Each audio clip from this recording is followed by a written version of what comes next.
Je suis ravie, moi, d'être là ce matin et d'être là avec mes trois invités pour vous dire deux mots de pourquoi je suis là. Donc moi, c'est Adèle. Je suis l'une des très heureuses cofondatrices d'une association qui s'appelle Ticket for Change. Et en fait, on accompagne des personnes qui veulent mettre plus de sens et d'impact dans leur travail au quotidien à passer à l'action. Donc, on développe plein de formations, d'accompagnement en ligne, en réel. Et il se trouve que depuis quelques années, on a développé deux podcasts, l'un complètement par nous-mêmes, qui s'appelle Vécu, sur des retours d'expérience d'acteurs de changement, et l'autre en partenariat avec Europe 1, qui s'appelle L'Envol, sur des changements de vie. Voilà, donc on a découvert ce monde un peu comme beaucoup il y a quelques années et son explosion. Et voilà, et on a appris sur le tas. J'ai appris sur le tas puisque moi, c'est moi qui suis en charge de ces podcasts chez Ticket for Change. Donc voilà, je suis un pied dedans, un pied en dehors, puisque je ne fais pas comme mes invités vraiment partie de ce monde à part entière et c'est pas mon métier au quotidien. Donc je vais apprendre plein de choses et ça, je suis ravie. Et donc pour présenter mes trois invités très rapidement, puis elles vont le faire elles-mêmes, puis ce sera elles qui le feront le mieux. Donc j'ai ce matin avec moi Alix Martineau, qui est responsable des podcasts chez Mademoiselle, Katia Sanero, directrice générale de Louis Média, et Laura Cuissard, responsable de production de Nouvelles Écoutes. Alors, ce que je voulais commencer par faire, c'est que vous puissiez présenter à nos auditeurs, enfin pas auditeurs d'ailleurs aujourd'hui, puisque vous nous connaissez, mais spectateurs. Spectateurs, tout à fait, téléspectateurs. En quelques mots, en quoi consiste en fait votre métier au quotidien? Parce que c'est vrai que c'est que des métiers qui ont émergé, entre guillemets, relativement récemment et donc peut-être quand on n'est pas dans le milieu, on ne connaît pas. Donc si vous pouvez chacune nous dire en deux mots ce que vous faites au quotidien. Alix, on peut commencer par toi? Oui, tout à fait. D'abord, merci beaucoup. Je suis ravie d'être là. Et donc, moi, je suis responsable des podcasts chez Mademoiselle. Donc, c'est-à-dire que je chapeaute en fait tout le studio de podcasts. On a plein de podcasts chez Mademoiselle. On en a 6 actifs et donc je les anime tous. Il y a Conquérante, qui est un podcast de sportive, Entre Chouins, qui est une émission live sur Twitch et qui est ensuite rediffusée en podcast, Laisse-moi kiffer. Il y a aussi 20 ans d'âge, Paradoxe et j'en oublie un forcément. Mais en tout cas, je chapeaute les 6 et donc je m'occupe de l'animation, du montage, de la publication, enfin voilà, de tout globalement. Voilà. Top, merci Katia. Alix merci Alix. Katia, pardon. Comme tu l'as dit, je suis la directrice générale de Louis. Moi, j'ai rejoint Louis cet hiver et j'ai rejoint ces deux fondatrices, Charlotte Pudlowski et Mélissa Bounois. Au quotidien, en fait, je travaille au développement du studio, à la fois sur la gestion du quotidien, du juridique, du commercial, des partenariats et tout ce qui est relations marché. On a 7 podcasts sous marque Louis Média, dans vraiment notre activité média, avec des podcasts comme Émotion, qui décrypte les émotions intérieures et tout ce qu'on peut traverser, mais aussi Entre, qui est un format court, très narratif, le Book Club, Injustice, Une autre histoire, Manger, et puis notre petit dernier qui est Travail en cours, qu'on a lancé pendant le confinement, qui est mon petit préféré du moment, qui traite des bouleversements du monde du travail. Voilà, particulièrement intéressant en cette période de gros bouleversements. Et puis l'autre pilier de Louis Média, c'est la partie studio de création qu'on appelle Louis Créative, où on accompagne des marques dans leur stratégie audio. On produit aussi pour eux des podcasts, donc que ce soit pour des marques, des médias aussi, des plateformes directement ou des institutions. Donc on a vraiment ces deux piliers et je chapeaute l'ensemble avec les deux cofondatrices. Génial, merci Katia. Et Laura? Bonjour à toutes et à tous. Alors moi, je suis responsable de production chez Nouvelles Écoutes. On a un peu plus d'une dizaine de podcasts. On produit à la fois La Poule, Bouffon, Banquette. Il y en a quelques-uns derrière moi, Vieille Branche, Quoi de Meuf, sur plein de sujets variés, aussi bien sur la bouffe que le féminisme, que la pop culture, que le foot pour Banquette. Voilà. Et moi, je m'occupe à la fois du développement des nouveaux projets, c'est-à-dire de repérer des sujets qui nous intéressent, de rencontrer les personnes aussi qui veulent produire avec nous des podcasts, et aussi gérer le quotidien des podcasts qui sont déjà en cours de production. Et comme le média, on a aussi une partie brand content, et pareil, en fait, il y a du développement et puis il y a du suivi au long cours, c'est-à-dire de trouver les meilleures idées pour les marques et ensuite de les produire en interne. Ok, génial. Merci à toutes les trois.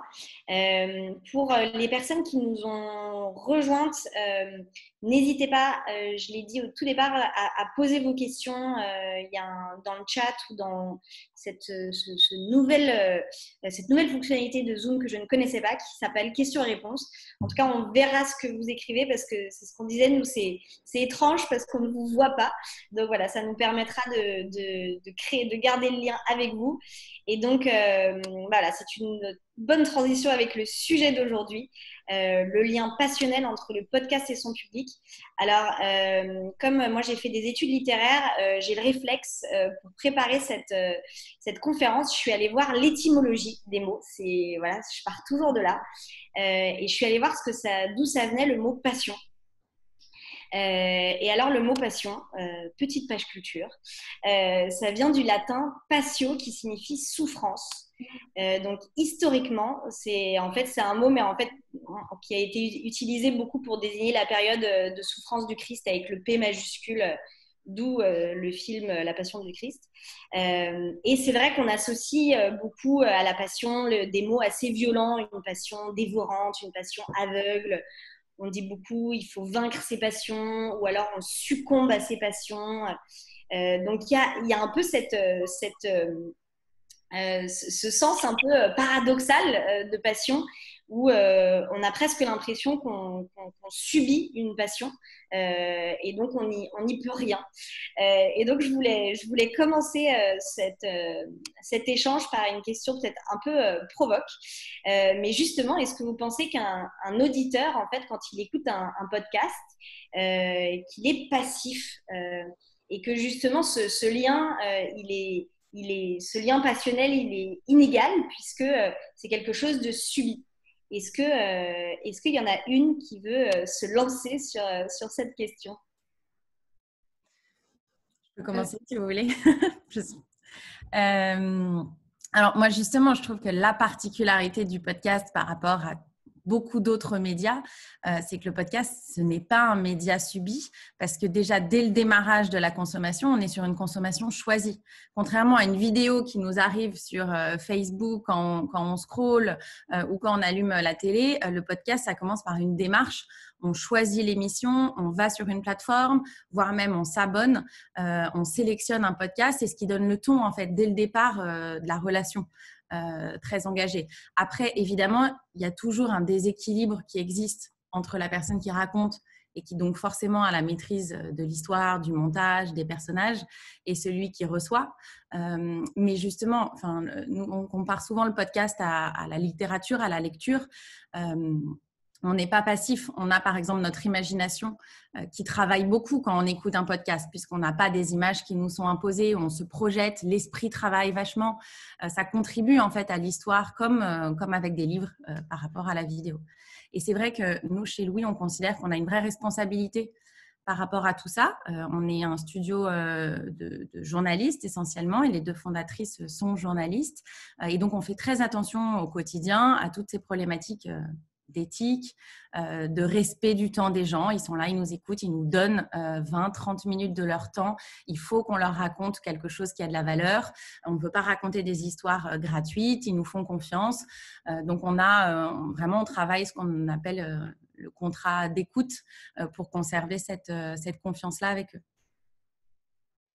Et moi, du coup, je vais rebondir un petit peu avec un format qui est propre à Mademoiselle, enfin, qui n'est pas propre à Mademoiselle, mais qui existe chez Mademoiselle, qui s'appelle, c'est le podcast Laisse-moi kiffer. Donc, il y a un podcast en fait très participatif où vraiment là, les gens, enfin les auditeurs et auditrices sont inclus dans la création du podcast puisqu'on a plusieurs rubriques en fait qui dépendent d'eux. Donc, par exemple, ils vont nous envoyer des dédicaces pour leurs proches qui écoutent l'émission. Ils vont nous envoyer aussi des vides bolos qui commentent sur Apple Podcast. Donc, on essaie de créer de l'interaction en fait avec eux. Et notamment, par exemple, on a fait un live, c'était mercredi soir pour la 100e émission, puisque ça fait maintenant plus de 2 ans que le podcast existe. Et du coup, les auditeurs et auditrices pouvaient interagir en temps réel avec nous. Et ils étaient vraiment super nombreux. Enfin, c'est vraiment un podcast, pour le coup, je pense, qui est loin d'être passif, où ils sont dans la simple écoute. Il y en a qui nous créent des jingles pour les mini-kifs et les gros kifs, puisque l'émission est séparée en deux, avec chaque intervenant va faire un kiff petit et un kiff gros. Et du coup, ils nous font des jingles. Parfois, c'est des trucs super produits. Enfin, du coup, c'est loin d'être un podcast passif, en fait. Il y a des formats plus passifs, mais celui-là, en tout cas, l'est pas du tout. Ok, top. Merci Alix. Est-ce que Laura, tu voulais compléter? Ouais, et moi, c'est marrant parce que j'ai eu le même réflexe de regarder D'où venait Passion, et quand j'ai vu Souffrance, ça m'a fait tout bizarre. J'avais complètement oublié que ça venait de là. Et puis en plus, je trouve que le milieu du podcast est plutôt dans la bienveillance ou plutôt dans l'écoute, etc. Donc on est très loin de ce truc de souffrance. Mais par contre, sur le côté passionnel, j'ai l'impression que ce qui est juste, c'est l'obsession, le fait de... Enfin, on remarque en tout cas que quand quelqu'un, en général, découvre le podcast, il se met à en consommer énormément. Et en fait, que plus il y a de podcasts, plus les gens en consomment. Et souvent, quand quelqu'un se met à consommer du podcast dans sa vie, en fait, il ne peut pas s'arrêter là. Et il va en chercher d'autres. Et dans ce côté passionnel, je pense que déjà, il a souvent un lien très particulier avec le premier podcast. Et souvent, on a des retours d'auditeurs qui nous ont dit, notamment avec La Poudre, ça sera toujours le premier podcast. Et du coup, il y a une relation très particulière qui se fait avec ce premier podcast. Et ensuite, en fait, c'est souvent la porte ouverte à une série de podcasts. Et dans cet aspect-là, je trouve que c'est passionnel. Et aussi, sur ce côté passion, je réfléchissais et je me disais aussi que j'ai l'impression que les podcasts ont été faits aussi par des passionnés. C'est-à-dire qu'il y a une double passion, que les gens qui sont derrière le micro sont aussi des passionnés de leur sujet et qui partagent en fait cette passion. Il y a un truc un peu de fan en fait. Je dirais que, par exemple, Émilie de Bouffon, elle est fan de bouffe et du coup, peut-être qu'on rend les gens addicts à la bouffe, mais que nous aussi, on l'avait à la base et je le vois dans l'équipe et je pense qu'en rencontrant toutes les personnes qui font des podcasts, on est tous en fait des dingues de nos sujets et c'est juste une manière de partager cette obsession qu'on a avec d'autres. Et du coup, de ce côté-là, je pense qu'elle est égale. La passion, en tout cas sur le sujet, elle est partagée des deux côtés, quoi. Pour compléter ce que tu dis, c'est vrai que le podcast, il permet d'ouvrir une porte par rapport à la radio. Je pense qu'à la radio, il y a aussi des journalistes passionnés. Par contre, on ne laisse pas la place à cette émotion, on ne laisse pas la place à cette spécificité de l'host, de la personne qui incarne. Dans le podcast, comme on n'est pas limité en temps, comme on a aussi un traitement du son qui est différent avec des silences, nous, en tout cas, on a tout un travail sur le grain de la voix et nous, notre métier, on dit que c'est souvent de transmettre l'émotion. On laisse passer cette passion-là, en tout cas, entre le journaliste, le présentateur, vers l'auditeur. À la différence d'une radio qui uniformise à la fois et le message et la présentation, ou même les voix qu'on peut entendre sur BFM qui sont toutes les mêmes. Donc, c'est vrai que la spécificité du format podcast permet cette transmission-là.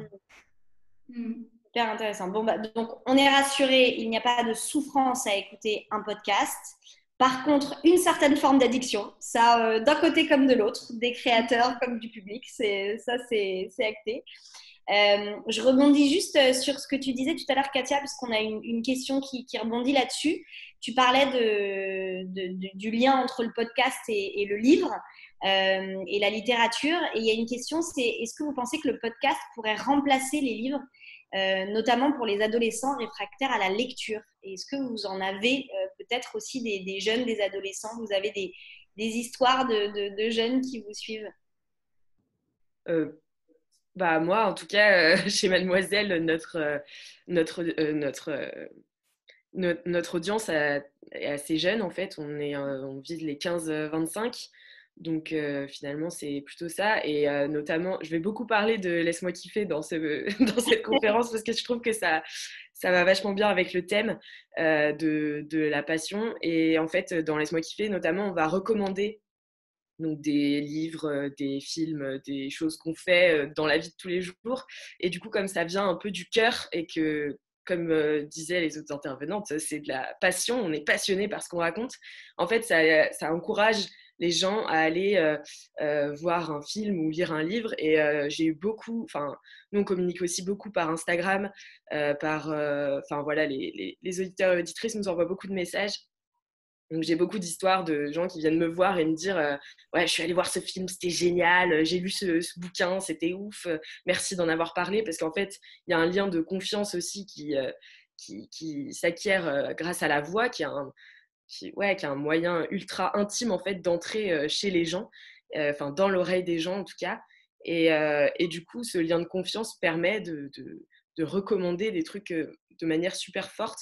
Et les marques sont très intéressées par ce moyen aussi, puisque c'est une nouvelle façon de communiquer et de pas faire de la diffusion de masse, mais plutôt de cibler des gens qui voudront vraiment, qui seront vraiment intéressés et voudront absolument aller voir ou lire ce livre ou ce film. Donc là, en effet, tu dis qu'il y a vraiment ce rôle de recommandation comme finalement quelque chose d'hyper complémentaire à la littérature. Donc, oui, c'est ça, ouais. Ce que j'entends dans ce que tu dis, c'est que ça ne remplace pas. Le but, c'est pas de remplacer. Enfin, ça, il y a des studios aujourd'hui qui font des livres audio, mais que par contre, le podcast, c'est vraiment un complément pour amener les jeunes et les moins jeunes d'ailleurs vers la culture, la littérature, etc. Je rejoins Alix, c'est très complémentaire déjà parce que le rapport aussi, il est identique. On en parlait tout à l'heure, c'est deux médias où on est actif, qui font appel à de la créativité, à de la singularité et à de l'intimité. Nous, chez Louis, on a un programme qui s'appelle le Book Club qui justement s'adresse aux lecteurs et qui travaille vraiment cette complémentarité lecture-écoute. Et au sein du Book Club, on s'attache vraiment à travers des rencontres avec des femmes, grandes lectrices, issues du monde artistique, des créatives, à comprendre un peu les racines de cette passion pour la lecture. Et finalement, c'est un podcast qui donne énormément envie de découvrir des nouveaux ouvrages et qui nous aide à comprendre aussi comment la littérature, comme le podcast, il s'inscrit dans notre histoire personnelle. Et on a tous un rapport à la lecture qui est singulier, comme avec le podcast. Parce que je pense qu'il y a les mêmes mécaniques de projection. Donc, je pense que l'un nourrit l'autre. Je pense que plus on écoute des podcasts, plus on peut avoir envie de lire parce qu'on est dans cette même apport réciproque. Ouais, et puis même… typiquement, touche beaucoup les jeunes. On a des très jeunes femmes, 18-35 ans, même en dessous de 18 ans. Donc, c'est un bon axe aussi pour y rentrer. Pardon, vas-y. J'ai le souvenir d'un mail qui m'avait beaucoup marqué sur Queer, qui est un podcast sur… donc, il y a 2 saisons. La première était sur le coming out et la deuxième était sur l'homoparentalité. Et on a reçu un mail d'un garçon qui devait avoir 15 ans, absolument… ça se voyait qu'il n'avait pas l'habitude d'écrire des mails, même dans son adresse. C'était un tue, il ne savait pas exactement à qui c'était. Et c'était bouleversant de voir à quel point l'émission lui avait permis, l'avait aidé à faire son coming out, à prendre conscience, à dire qu'il aimait les garçons, etc. Et il nous demandait des recommandations. D'ailleurs, je me rappelle de livres parce qu'il avait besoin de ce miroir tendu à qui il était. On a la même chose avec La Poudre, où d'ailleurs, moi, je suis hallucinée devant les jeunes femmes de 15-16 ans qui se disent féministes, radicales, etc. Et je rajouterais juste qu'il y a un manque en ce moment, en tout cas en France, on pourrait imaginer par exemple une fiction pour vraiment dédiée pour les ados. Ça, par exemple, c'est un terrain qui a conquérir pour nous, producteurs, qui serait vraiment juste pensé, mais ça coûte beaucoup plus cher, etc. Mais ça serait aussi une autre manière de parler à ces ados et d'avoir un truc vraiment très artistique et littéraire. Et aussi, pour boucler, en fait, je pense que le podcast, non seulement on peut proposer de s'aventurer dans la littérature et d'autres formes d'art et de culture, mais aussi permet de reboucler, en fait, et d'aller plus loin. Il y a plein de podcasts qui analysent, enfin, moi, c'est ma passion, hein, les podcasts qui analysent les films, c'est vraiment, je pourrais en écouter toute la journée. Donc, et ça permet d'aller vachement plus loin, en fait. Je pense que c'est un format vraiment de profondeur. Voilà. Trop bien, merci pour tout ça. Pour revenir peut-être dans vraiment le cœur du thème qui nous occupe aujourd'hui, à cette notion de lien passionnel. Donc, je parlais de l'étymologie tout à l'heure. Aujourd'hui, c'est vrai que le sens moderne, on a perdu toute cette notion, heureusement, de souffrance, de passivité, etc.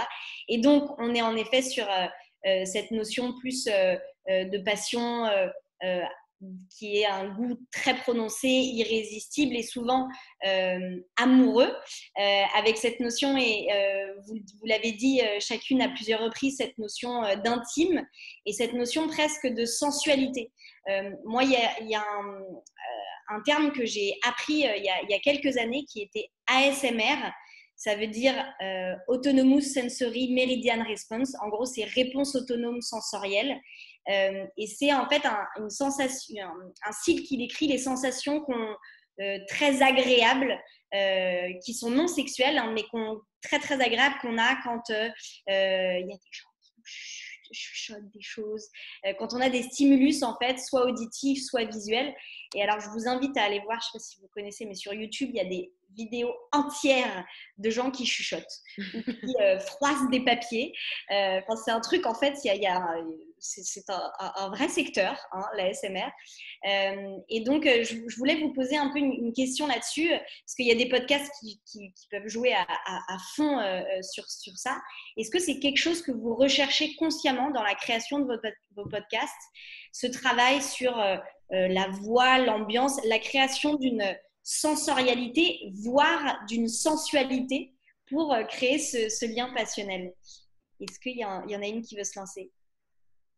Moi, je pense au fait sur le ASMR, c'est drôle parce qu'on l'a concrètement mis en scène dans notre podcast Immortel avec Taous Merakchi, où en fait, donc, c'est 16 épisodes pour se réconcilier avec la mort. Et on s'est dit quoi de mieux que la ASMR, qui a quand même des propriétés comme ça assez relaxantes, pour parler de quelque chose qui nous angoisse tous, qui est la mort. Et donc, voilà, juste une petite anecdote qui est assez drôle, où on l'a mis très concrètement. Et je pense en effet qu'il y a un truc du succès du podcast qui a été le fait de s'adresser, le fait qu'on ait sorti un peu le podcast des studios avec plein de réals, avec énormément de monde, etc., où je pense à Lorraine qui enregistre, par exemple, beaucoup de ses premiers épisodes dans un hôtel. Ça change en fait totalement le rapport, et on a beaucoup de retours de femmes, notamment de femmes et aussi quelques hommes qui écoutent les podcasts et qui voient une sorte de bulle de pause dans leur quotidien en fait. Et je crois aussi dans un monde où on est très sollicité par l'image, en fait de réussir à avoir du contenu et de l'information quand même très exigeante sans image. Je crois aussi qu'il y a quelque chose qui fait beaucoup de bien, et d'ailleurs dans la consommation on voit que les gens le font beaucoup, enfin consomment beaucoup de podcasts aussi pendant les transports, pendant qu'ils font les tâches ménagères, etc. Et je crois que à la fois un contenu qui leur plaît, une voix aussi, enfin oui, il y a quand même un truc, le podcast met en avant des voix qui ne sont pas forcément radiophoniques, mais qui sont belles dans un autre genre. Je sais que par exemple Lorraine, on lui avait toujours dit qu'elle ne ferait pas de la radio parce qu'elle avait la voix trop aiguë. Et maintenant qu'elle est à la tête de la poudre, et je pense qu'il y a une relation très particulière entre les auditrices et la voix de Lorraine. Donc tout ça pour dire que oui, je pense que ce travail sur le son, le fait de s'adresser à eux comme s'ils étaient très proches, de parfois les tutoyer, ça permet cette relation nouvelle avec les auditeurs. Compléter ce que dit Laura. Alors, c'est vrai que nous, on ne va pas rechercher forcément une sensorialité à tout prix. On va avant tout rechercher la transmission d'émotions, je dirais, parce que je trouve que c'est plus fort. Et pour obtenir cette émotion, on n'a pas forcément besoin de surjouer avec des effets. pour l'obtenir, il faut qu'on joue sur le cadre, sur un confort, sur cette intimité. Nous, par exemple, on enregistre avec des micro-voix qui sont vraiment très proches, donc ça joue sur la proximité à l'oreille, on entend le grain de la voix, on fait très attention dans les montages, au silence, à la musique, totalement adapté avec de la création originale. Mais je dirais que c'est vraiment dans le message et dans une forme adaptée au message qu'on va pouvoir transmettre cette émotion qui est quasi sensorielle, effectivement, mais sans tomber dans des effets qui pourraient nuire ou qui pourraient surjouer. Parce que la particularité du podcast, c'est aussi cette vérité. Je pense que les auditeurs, ils le savent. Il y a une transparence qui permet un effet miroir, une projection. On sait qui est derrière le micro, on sait qui nous parle. Il nous parle à la première personne. C'est, que ce soit à travers une interview, une enquête ou une narration, le podcast, il permet de se dévoiler comme on est. C'est aussi la force et la puissance des histoires vraies que met en avant le podcast. Mais je pense à un exemple chez Louis dans le podcast Entre, dans la saison 1, avec Justine, qui nous raconte son année, son entrée en 6e, avec des moments très difficiles.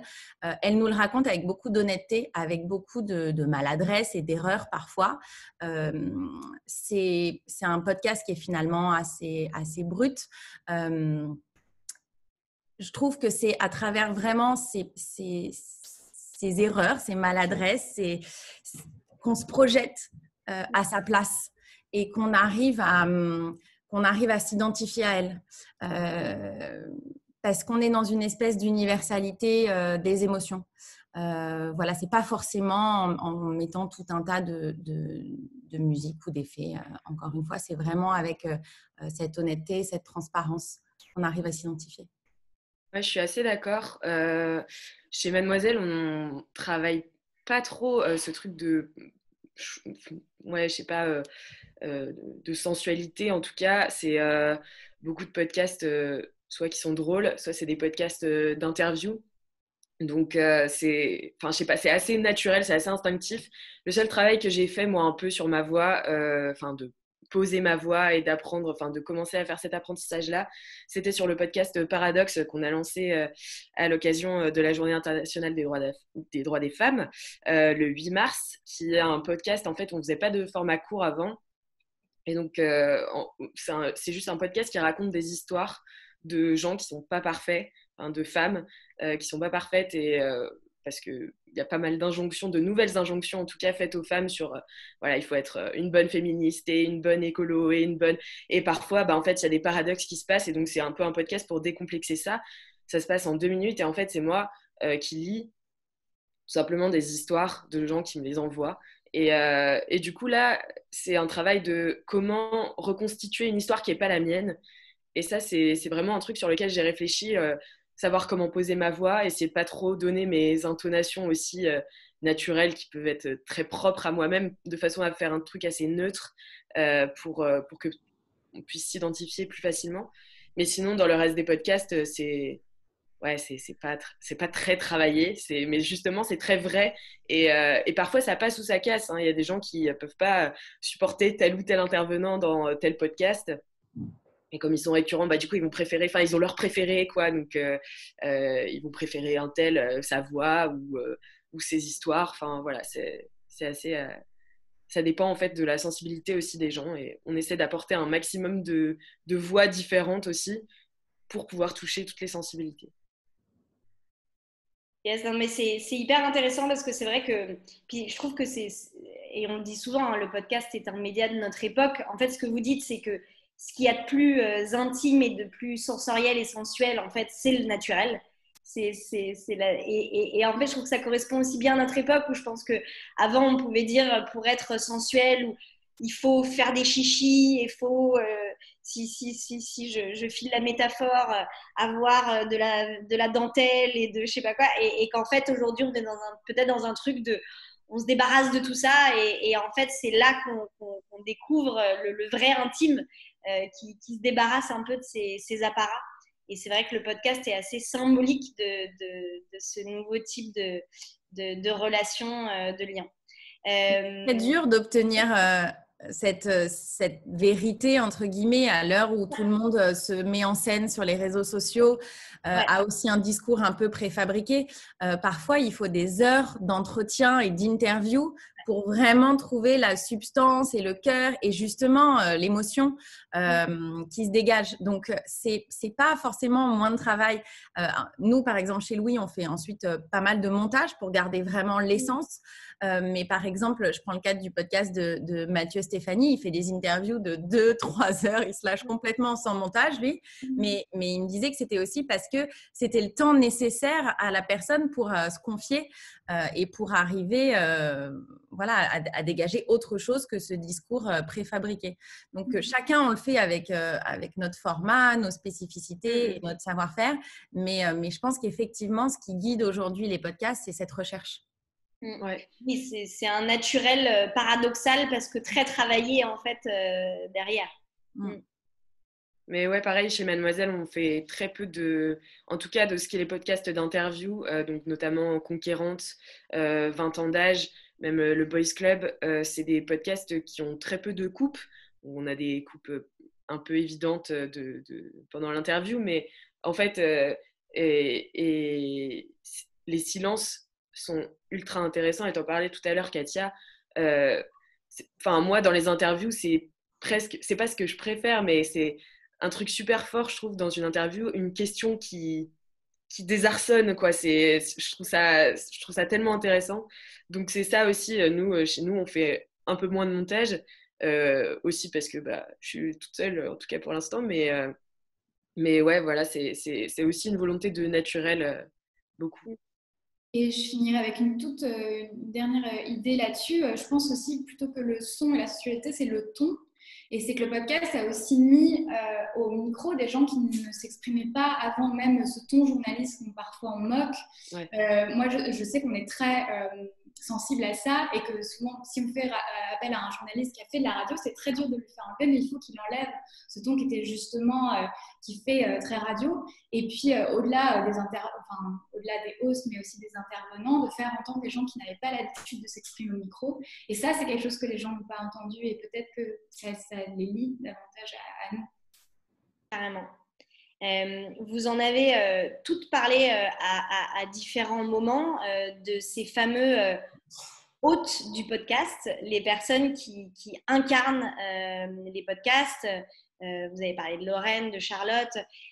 Ces podcasteurs, aujourd'hui, pour certains, ils sont de plus en plus visibles. Il y en a certains même qui doivent devenir de véritables community managers presque, d'être présents sur des réseaux sociaux ou autres.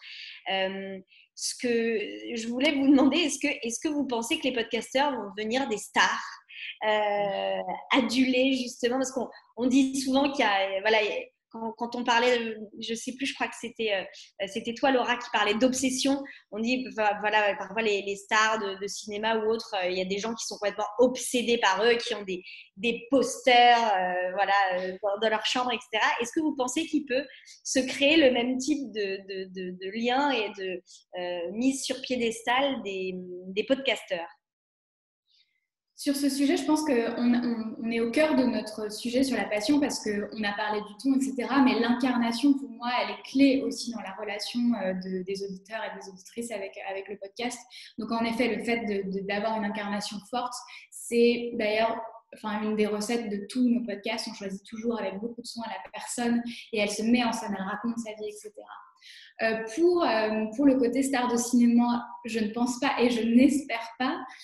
Pour moi, les hosts de podcast vont être une sorte de entre-deux, entre le journalisme et l'influence un petit peu. Et je pense aussi qu'on arrive, le podcast c'est intéressant parce qu'il arrive quand même, il y a eu la révolution du texte, il y a eu la révolution de l'image et le son arrive à la fin. Et je me demande si à la fois public et host vont pas apprendre de tout ça et de toutes les dérives possibles de justement être obsédé par quelqu'un. Je pense aussi le fait que pas avoir d'image permet une certaine petite distance et ce paradoxe d'avoir des hosts qui se livrent sur leur vie intime de manière très très forte. Mais ensuite, il y a une sorte de distance un petit peu où les gens font la part des choses, j'ai l'impression. Et si les gens se livrent, nos auditeurs se livrent dans des mails parfois en nous racontant des choses très très intimes, d'IVG, de divorce, de cancer du sang par exemple avec le podcast qu'on a qui s'appelle Impatiente, mais j'ai pas l'impression qu'ils exigent la même chose de nos hosts. Et que du coup l'obsession est très attachée est attachée à la figure, à l'émission, au contenu, mais qu'il y a une sorte de... Et voilà, et je ne sais pas si mon hypothèse est juste, mais que le podcast arrive en 2020 et que, enfin voilà, il y a eu avant les influenceurs, les stars de cinéma, et que chacun a trouvé le bon équilibre, la bonne position entre l'objet de leur admiration et en même temps le respect de la vie privée, quoi. Alors, je rejoins Laura sur le fait qu'une des forces du podcast, c'est vraiment l'absence de visuel. Et c'est ce qui permet à l'host et aux journalistes de se confier, de rentrer dans cette liberté de ton et d'intimité, parce qu'il n'est pas confronté à des problématiques d'image, contrairement aux réseaux sociaux. Moi, je n'irai pas jusqu'à dire qu'on a appris de nos erreurs, parce que sur Instagram, on a aussi un peu tendance à aduler pour pas grand-chose certaines personnes, mais en tout cas, le podcast, il permet moins facilement de tomber dans ce travers-là, parce que la notoriété, elle peut être importante, mais elle se construit avant tout sur le fond, sur la personnalité, et pas sur l'image, pas sur l'icône, au sens même de la définition d'icône qui est l'image. Donc, qui est un peu de mythification autour de cet host, pourquoi pas, mais avec vraiment un sentiment de proximité et sur un fond, sur une vraie relation. Ouais, moi, je vais même aller encore plus loin. Je pense que le podcasteur, c'est vraiment l'anti-star de cinéma. Parce que la star de cinéma, c'est quelqu'un en qui on projette beaucoup. On s'identifie à ses différentes histoires et finalement, on ne la connaît pas vraiment. En fait, c'est une star de cinéma, c'est un corps qui sait prendre toutes les formes. Alors que le podcasteur, en tout cas, moi, en tant que hôte des podcasts, moi, je raconte ma vie, ce qui se passe. Je fais parler des gens de la vraie vie aussi.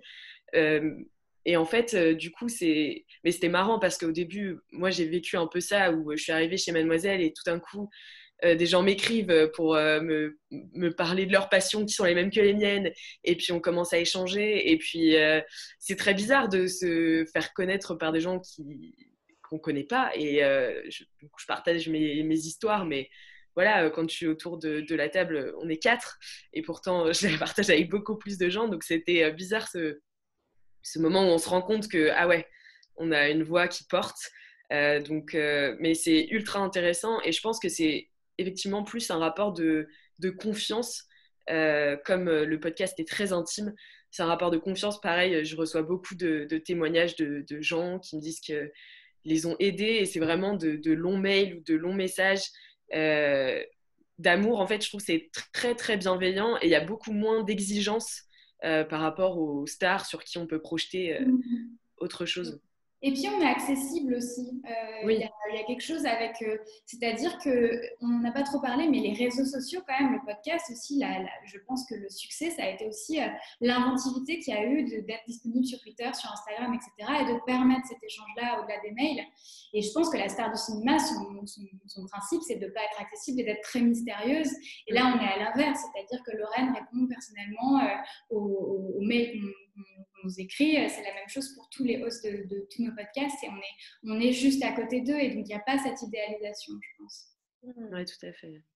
Mais il y a quand même enfin, pour le coup, je pense que justement les réseaux sociaux comme Instagram font que les stars de cinéma se montrent dans leur quotidien, enfin, et parlent beaucoup, enfin, même si le lien il n'est pas forcément réciproque, mais c'est en ça que c'était que je trouve qu'il y a quand même des similitudes, dans la mesure où je pense que les stars de cinéma descendent un peu de leur piédestal pour rentrer dans partager leur quotidien, et que les réseaux sociaux permettent justement souvent de mettre des visages derrière ces os dont on n'entend que la voix, et donc de découvrir quand même visuellement, de raccrocher ce lien visuel parfois qu'on n'a pas dans le podcast.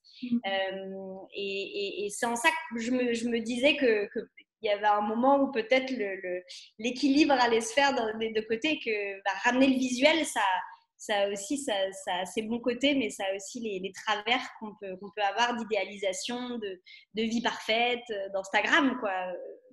Ouais, et en même temps, c'est aussi un travail de... Enfin, par exemple, je vois sur l'Instagram de Laisse-moi kiffer, où on a à peu près 7000 abonnés. Donc, c'est des gens qui sont ultra investis. Enfin, on a vraiment une communauté sur ce podcast qui est ultra investie. Et vraiment, il y a un lien passionnel, en fait, entre les auditeurs et les participants au podcast.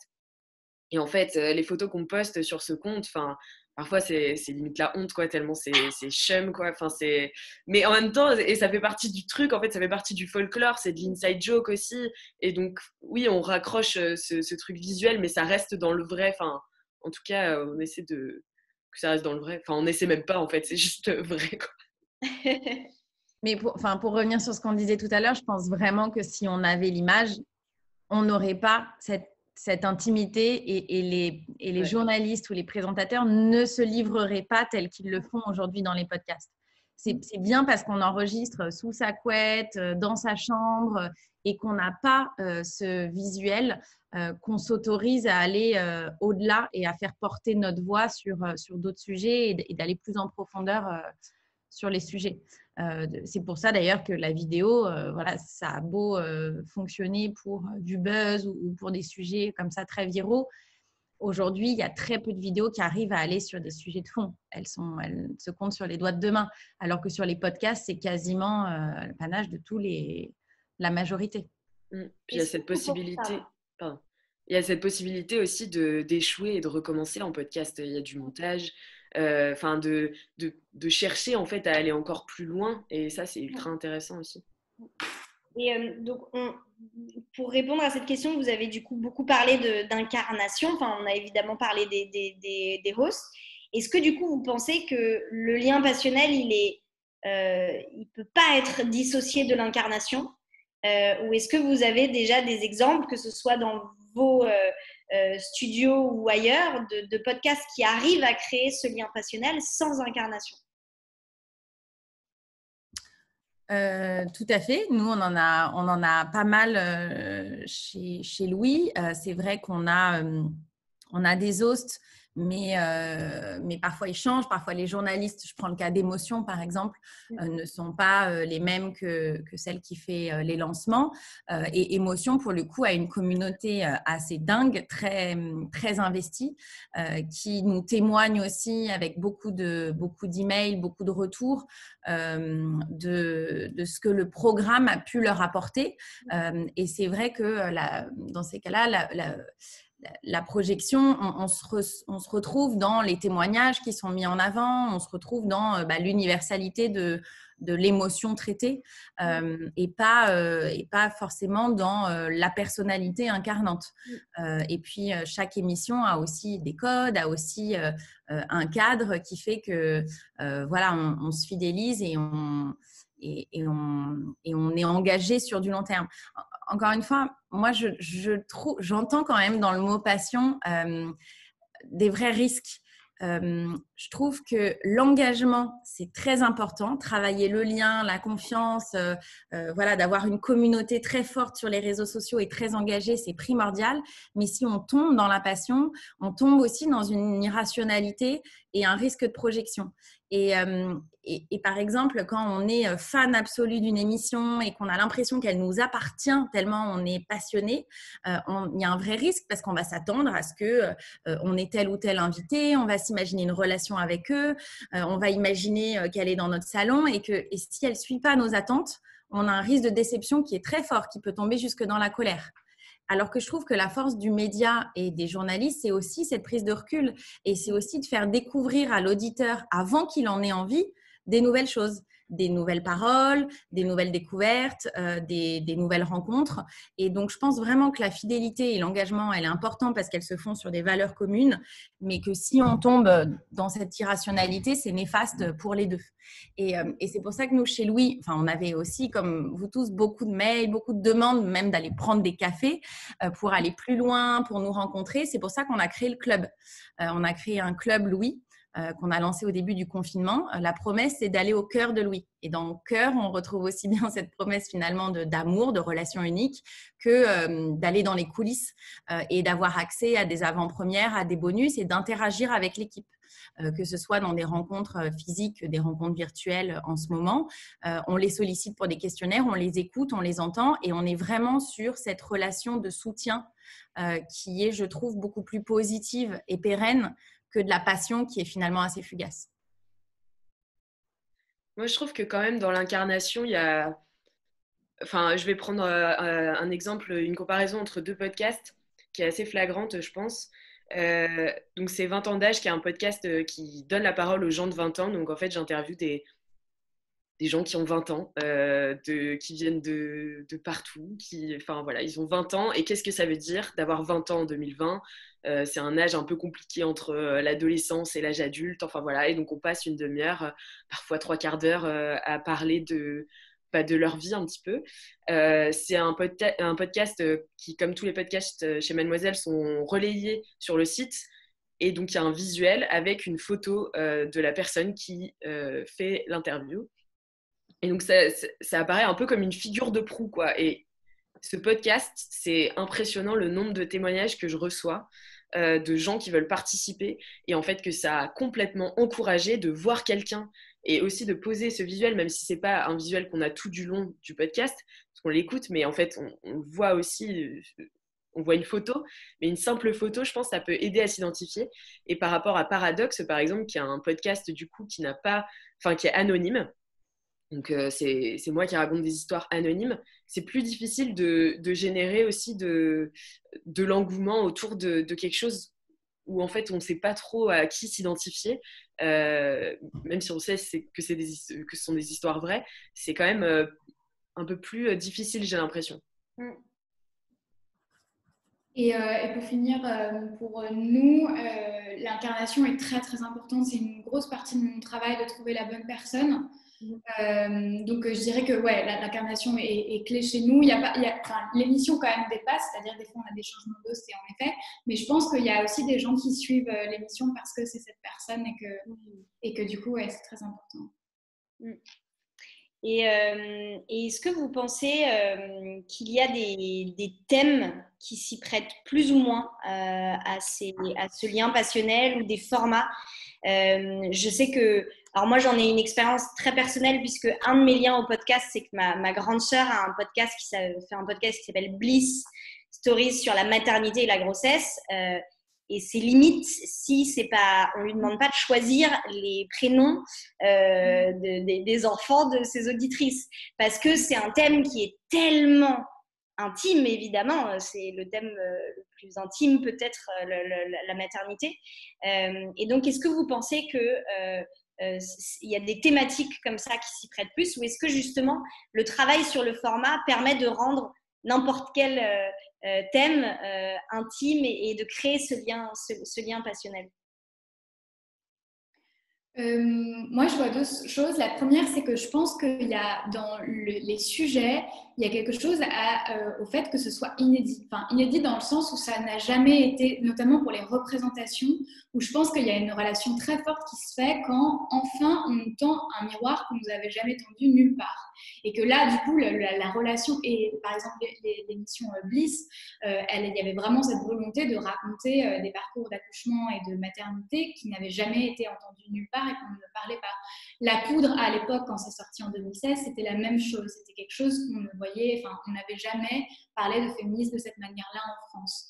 Donc, je pense sur le côté où, moi, je me rappelle vraiment ce moment où, par exemple, je suis dans le bus et j'entends quelque chose que je n'avais jamais entendu et qui résonne en moi, et je me rappelle où je suis, etc. Et il y a un lien qui se fait à jamais avec ce podcast-là. Donc, je dirais que sur le sujet, il y a ça. Et l'autre chose, c'est que je pense aussi on est une génération sur les formats plutôt, qui avons grandi beaucoup avec les séries. Et où il y a un concept de binger, où il y a un cliffhanger à la fin, où en tout cas l'histoire est racontée de manière à ce qu'il y ait une envie de suivre jusqu'à la fin, de storytelling, etc. Et le podcast est arrivé donc de 2010, on avait bingé Breaking Bad, Sex and the City, et ces codes-là, ils nous ont inspirés dans la manière dont on raconte les histoires. Et donc là, pas les entretiens genre la poudre, mais quand je parle plutôt à des séries d'épisodes suivis avec l'épisode 1 qui complète l'épisode 2, etc. Je pense qu'aussi sur donc, ce format-là, il y a vraiment une manière de raconter l'histoire qui est faite pour que les gens aient envie de nous suivre de l'épisode 1 à 5. Je pense au Canon sur la tempe, par exemple, d'Alexandre Moniol, où donc, c'est une enquête pour savoir qu'est-ce qu'il est arrivé à un joueur de rugby qui apparemment se serait suicidé dans les années 90. Et tout a été fait, tout a été construit parce qu'on adore ça, de manière à ce que les gens aient envie de nous suivre tout du long avec des cliffhangers. C'est très important. Ce qui est hyper fort dans le podcast, c'est comme finalement la SVOD, on est dans une telle diversité de l'offre et on a tellement de propositions que chacun peut trouver son sujet personnel dans lequel il va développer une relation très forte. Pour certaines femmes, voilà, ce sera la maternité à un instant donné, mais peut-être qu'un an ou deux après, ce sera sur des thématiques de développement personnel ou de féminisme. Il y a plein de…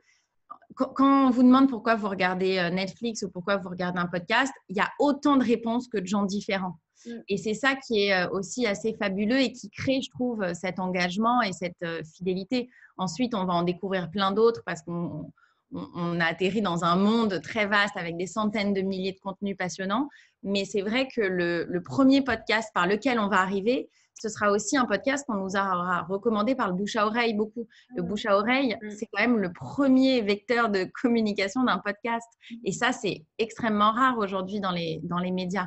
Donc, c'est parce qu'on va être sur un sujet qui nous touche personnellement qu'on va découvrir ce premier podcast et ensuite rentrer dans cette consommation qui est tellement fait pour le monde dans lequel on vit. Enfin, l'usage du podcast, il est tellement adapté à nos modes de vie, de mobilité, de transport, d'hypersollicitation, d'envie de plus regarder les écrans.